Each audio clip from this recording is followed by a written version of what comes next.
Bacaan Alkitab 29 Januari, Keluaran 7 ayat 25 sampai Keluaran 9 ayat 35. Demikianlah genap 70 hari berlalu setelah Tuhan menulahi sungai Nil. Berfirmanlah Tuhan kepada Musa, pergilah menghadap Firaun dan katakanlah kepadanya, beginilah firman Tuhan, biarkanlah umatku pergi supaya mereka beribadah kepadaku. Jika engkau menolak membiarkannya pergi, maka aku akan menulahi seluruh daerahmu dengan katak.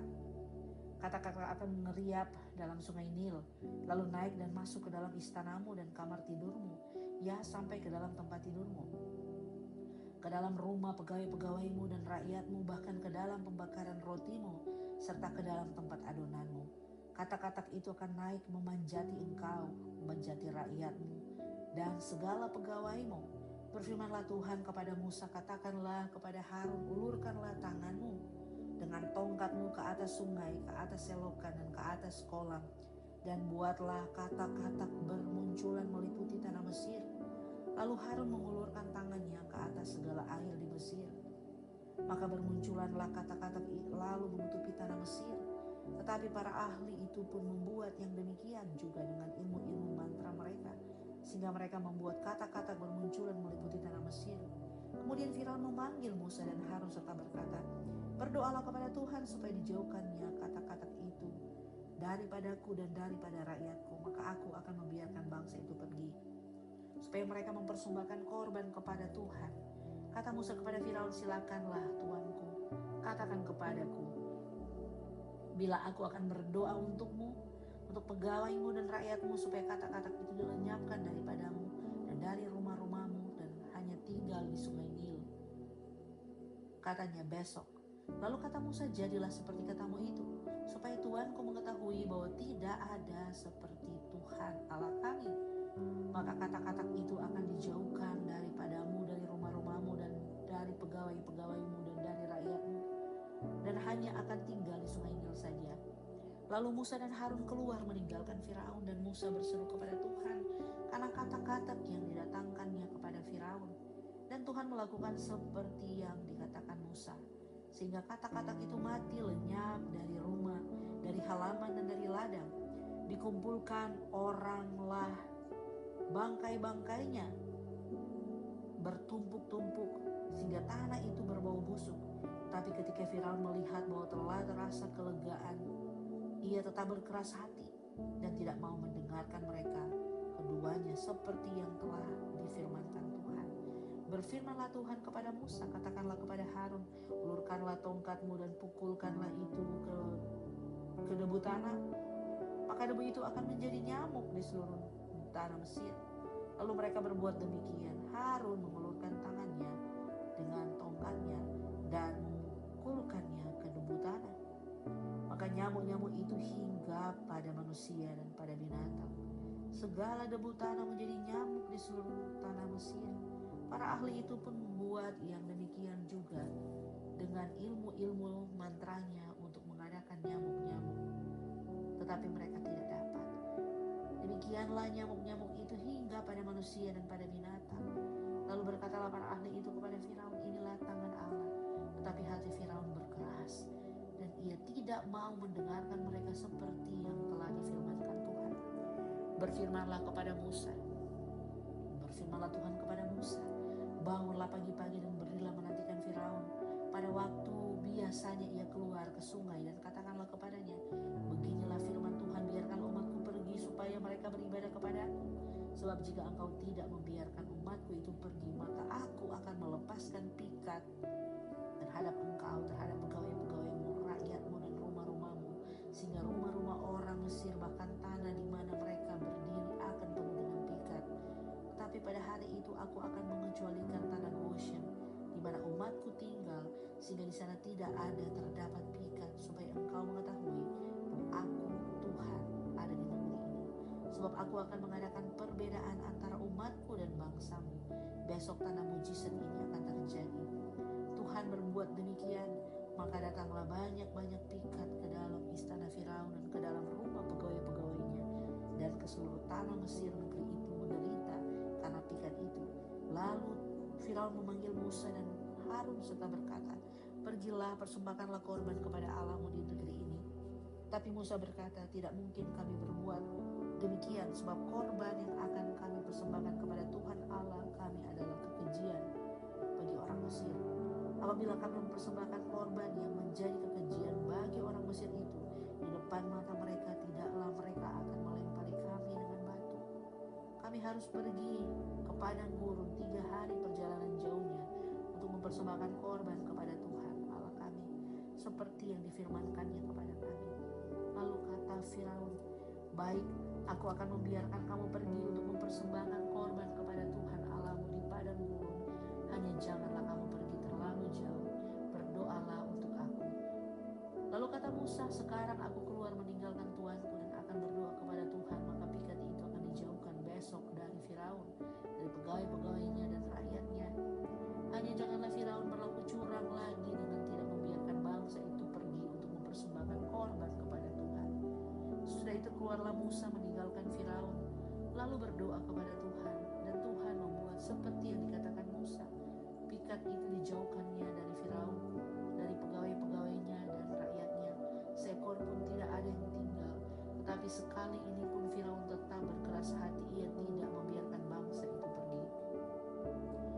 Berfirmanlah Tuhan kepada Musa, "Pergilah menghadap Firaun dan berbicaralah kepadanya. Beginilah firman Tuhan Allah orang Ibrani, biarkanlah umatku pergi supaya mereka beribadah kepadaku. Sebab jika engkau menolak membiarkan mereka pergi dan masih menahan mereka, maka ternakmu yang ada di padang, kuda, keledai, unta, lembu, sapi, dan kambing domba akan kena tulah Tuhan, yakni kena penyakit sampar yang dahsyat. Dan Tuhan akan membuat perbedaan antara ternak orang Israel dan ternak orang Mesir, sehingga tidak ada yang akan mati seekor pun dari segala ternak orang Israel. Selanjutnya Tuhan menentukan waktunya firman-Nya, besoklah Tuhan akan melakukan hal itu di negeri ini. Dan Tuhan melakukan hal itu keesokan harinya. Segala ternak orang Mesir itu mati, tetapi dari ternak orang Mesir itu mati, tetapi dari ternak orang Israel tidak ada seekor pun yang mati. Lalu Firaun menyuruh orang ke sana dan menyuruh, sesungguhnya dari ternak orang Israel tidak ada seekor pun yang mati. Tapi Firaun tetap berkeras hati dan tidak mau membiarkan bangsa itu pergi. Berfirmanlah Tuhan kepada Musa dan Harun, "Ambillah jelaga dari dapur peleburan serangku penuh, dan Musa harus menghamburkannya ke udara di depan mata Firaun. Maka jelaga itu akan menjadi debu melipati seluruh tanah Mesir dan akan menjadikan bara yang memecah sebagai gelembung pada manusia dan binatang di seluruh tanah Mesir." Lalu mereka mengambil jelaga dari dapur peleburan dan berdiri di depan Firaun. Kemudian Musa menghamburkan ke udara, maka terjadilah bara yang memecah sebagai gelembung pada manusia dan binatang, sehingga ahli-ahli itu tidak dapat tetap berdiri di depan Musa karena bara-bara itu. Sebab ahli-ahli itu pun juga kena bara sama seperti semua orang Mesir. Tetapi Tuhan mengeraskan hati Firaun sehingga ia tidak mendengarkan mereka, seperti yang telah difirmankan Tuhan kepada Musa. Berfirmanlah Tuhan kepada Musa, "Bangunlah pagi-pagi dan berdirilah menantikan Firaun dan katakan kepadanya, beginilah firman Tuhan Allah orang Ibrani, biarkanlah umatku pergi supaya mereka beribadah kepadaku. Sebab sekali ini aku akan melepaskan segala tulahku terhadap engkau sendiri, terhadap pegawai-pegawaimu dan terhadap rakyatmu, dengan maksud supaya engkau mengetahui bahwa tidak ada yang seperti aku di seluruh bumi. Bukankah sudah lama aku dapat mengacungkan tanganku untuk membunuh engkau dan rakyatmu dengan penyakit sampar, sehingga engkau terhapus dari muka bumi? Akan tetapi inilah sebabnya aku membiarkan engkau hidup, yakni supaya memperlihatkan kepadamu kekuatanmu dan supaya namaku dimasyhurkan di seluruh bumi. Engkau masih selalu menghalangi umatku, sehingga engkau tidak membiarkan mereka pergi. Sesungguhnya besok kira-kira waktu ini aku akan menurunkan hujan es yang sangat dahsyat, seperti yang sebelum pernah terjadi di Mesir sejak Mesir dijadikan sampai sekarang ini. Oleh sebab itu ternakmu dan segala yang kau punya di padang suruhlah dibawa ke tempat yang aman. Semua orang dan segala hewan yang ada di padang dan tidak pulang berkumpul ke rumah akan ditimpa oleh hujan es sehingga mati. Maka siapa di antara para pegawai Firaun yang takut kepada Tuhan Allah menyuruh hamba-hambanya serta ternaknya lari ke rumah,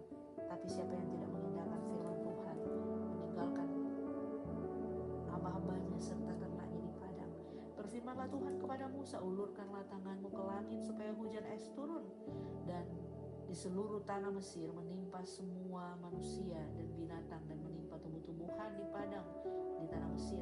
Lalu Musa mengulurkan tongkatnya ke langit, maka Tuhan mengadakan guru dan hujan es dan api pun menyambar ke bumi. Dan Tuhan menurunkan hujan es meliputi tanah Mesir, dan seluruh turunlah hujan es beserta api yang berkilat-kilat. Tengah-tengah hujan es itu terlalu dahsyat seperti yang belum pernah terjadi di seluruh negeri orang Mesir sejak mereka menjadi suatu bangsa. Hujan es itu menimpa binasa segala sesuatu yang ada di padang.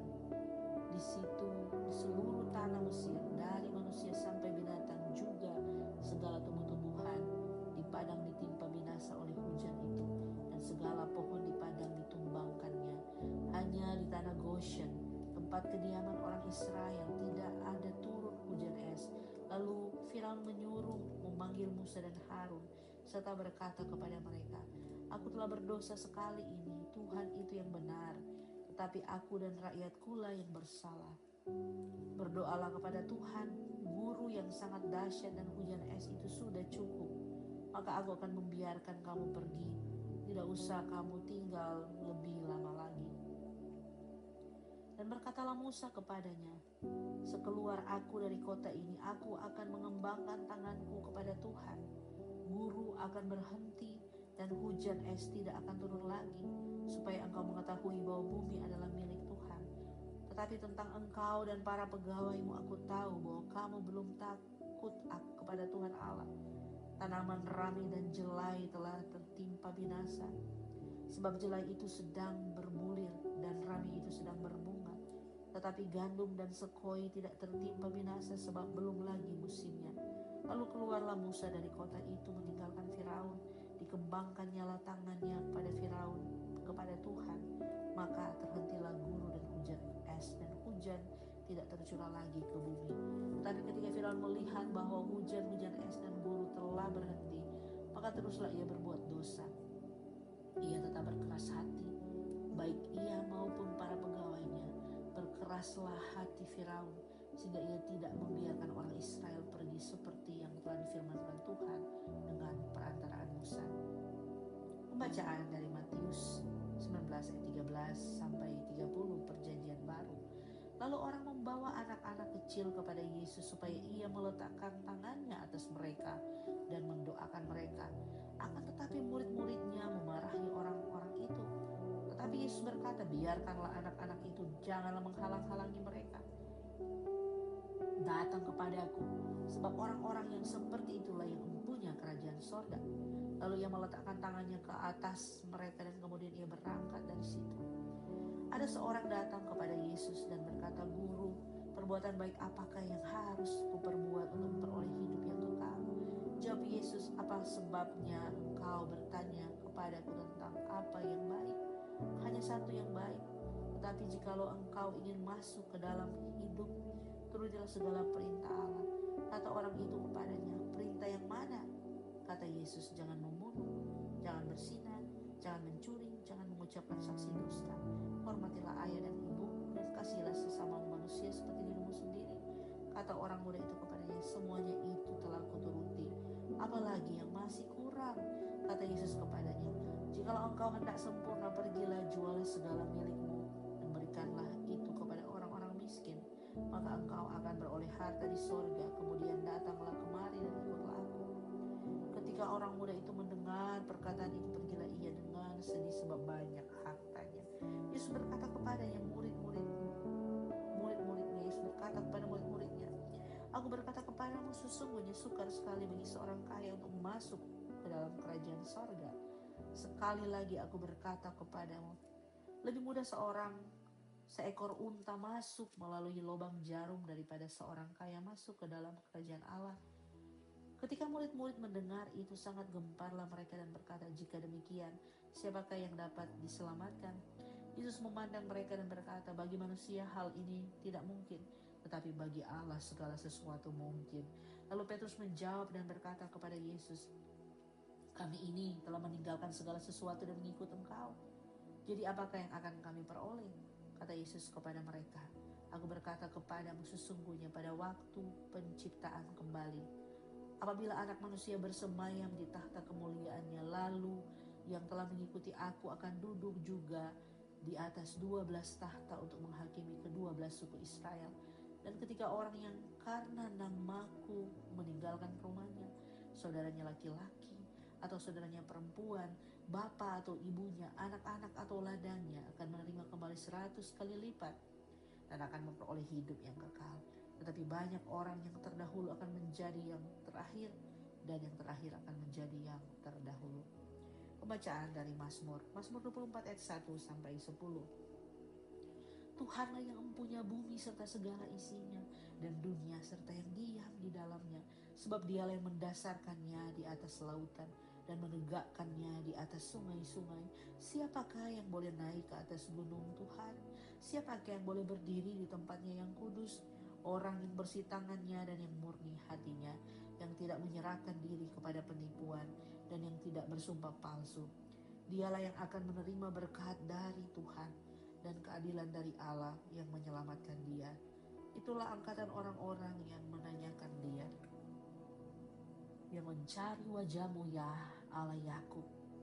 Angkatlah kepalamu, hai pintu-pintu gerbang, dan terangkatlah kamu, hai pintu-pintu yang berabad-abad, supaya masuk Raja Kemuliaan. Siapakah itu Raja Kemuliaan? Tuhan jaya dan perkasa, Tuhan perkasa dalam peperangan. Angkatlah kepalamu, hai pintu-pintu gerbang, dan terangkatlah kamu, hai pintu-pintu yang berabad-abad, supaya masuk Raja Kemuliaan. Siapakah dia? Itu Raja Kemuliaan, Tuhan semesta alam. Dialah Raja Kemuliaan. Pembacaan dari Amsal Hikmat hari ini. Amsal 6 ayat 1 sampai 5. Hai anakku, jikalau engkau menjadi penanggung sesamamu dan membuat persetujuan dengan orang lain, jikalau engkau terjerat dalam perkara mulutmu, tertangkap dalam perkataan mulutmu, buatlah begini, hai anakku, dan lepaskanlah dirimu, karena engkau telah jatuh ke dalam genggaman sesamamu. Pergilah, berlututlah, dan desaklah sesamamu itu. Janganlah membiarkan matamu tidur dan kelopak matamu mengantuk. Lepaskanlah dirimu seperti kijang daripada tangkapan, seperti burung daripada tangan pemikat.